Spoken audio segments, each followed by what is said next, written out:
Olá pessoal, olá turma. Nesse vídeo de hoje nós vamos ver o que é que nós precisamos entender ou fazer na hora de dimensionar um circuito elétrico.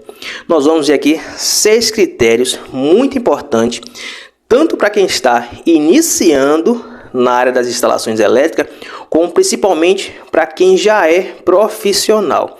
Então presta bem atenção, pega aí papel e caneta, ou se não, você vai repetindo o vídeo quantas vezes for preciso para você entender de uma vez por todas.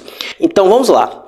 Na hora de dimensionar um circuito elétrico, primeiramente você precisa definir o método de instalação.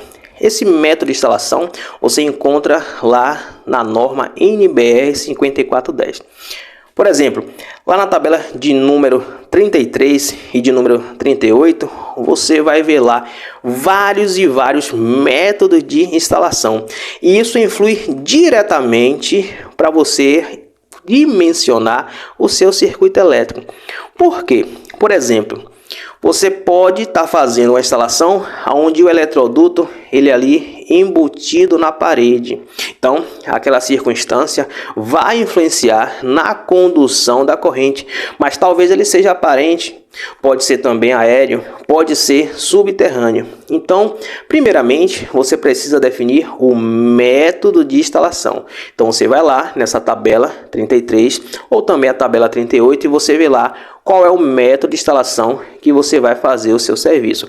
Segundo ponto, você precisa também consultar a tabela de número 36 e também a tabela de número 37 para você poder ver a capacidade de condução da corrente. Porque muda, é diferente.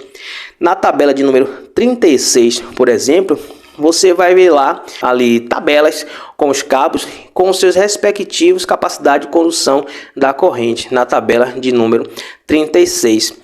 Nós vamos falar um pouco abaixo sobre isso.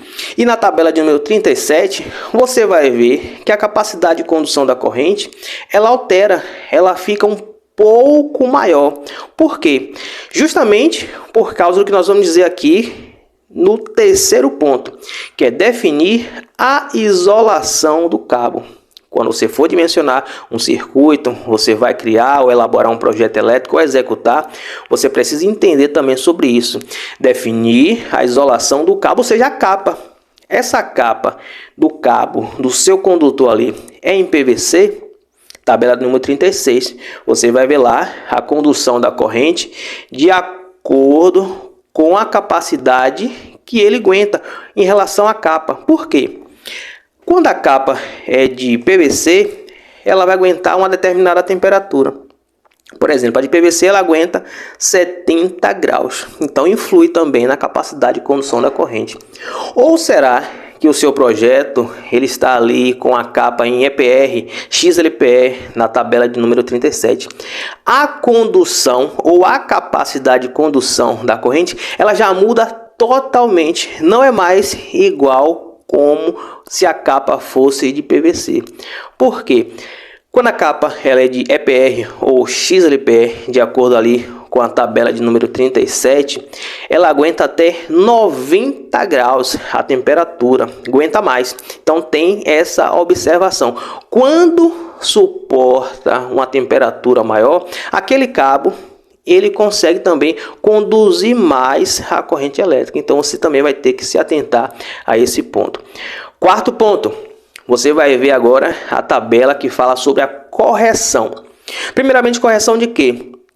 Correção de temperatura, ali na tabela de número 40. Você vai ver lá aquela tabela e vai ver qual é a temperatura ambiente. Você sempre pegue ali a pior hipótese que esteja relacionada à sua situação ali na sua instalação. Em que sentido? O seu condutor ele vai passar por um determinado local que a temperatura talvez seja 30, 35 graus, mas pode ser que no decorrer do circuito passe próximo a um forno. Um forno, temperatura bem maior, pode chegar ali a 40 ou até mais, de acordo ali com a proximidade. E o que acontece?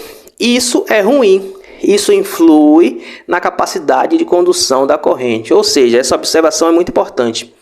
Quanto mais quente, o que é que acontece? Menor a capacidade de condução da corrente. Então você também vai ter que fazer aquela alteração ali, aquele cálculo de acordo, ou aquela correção de acordo com a temperatura ambiente. Tabela de número 40 da NBR 5410. Quinto ponto, você vai ver a tabela em relação ao número de circuitos, ou seja, aquela tabela ali de agrupamento.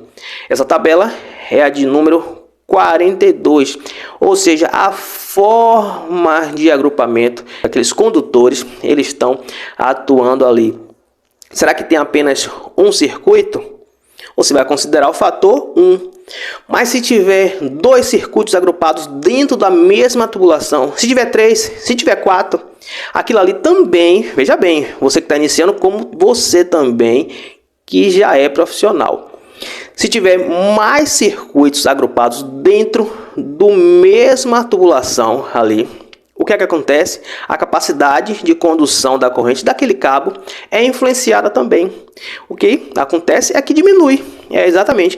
Então você tinha aquele cabo que você foi lá na tabela do fabricante e estava lá dizendo que aguentava, por exemplo, um cabo de 2,5 que aguentava 24 amperes.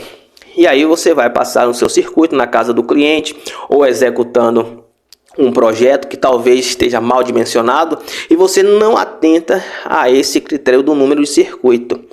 Tá ali passando vários circuitos. Se ele aguentar 24, se você for ver lá nessa tabela de número 42, se passa mais circuitos dentro, não aguenta mais 24. Pode vir até mesmo aguentar 16, 17 amperes e você fazer ali a execução do serviço de uma maneira incorreta. Sexto ponto, na hora de colocar o seu disjuntor. Exatamente, precisa também ter muita atenção. Ou seja, a corrente do disjuntor, ela tem de ser maior ou igual à corrente do circuito. Sempre lembre disso. E também a corrente do disjuntor, ela tem de ser menor ou igual à corrente do cabo. Exatamente, para que ele possa funcionar corretamente ali. Então, são 6 pontos que nós vimos aqui brevemente.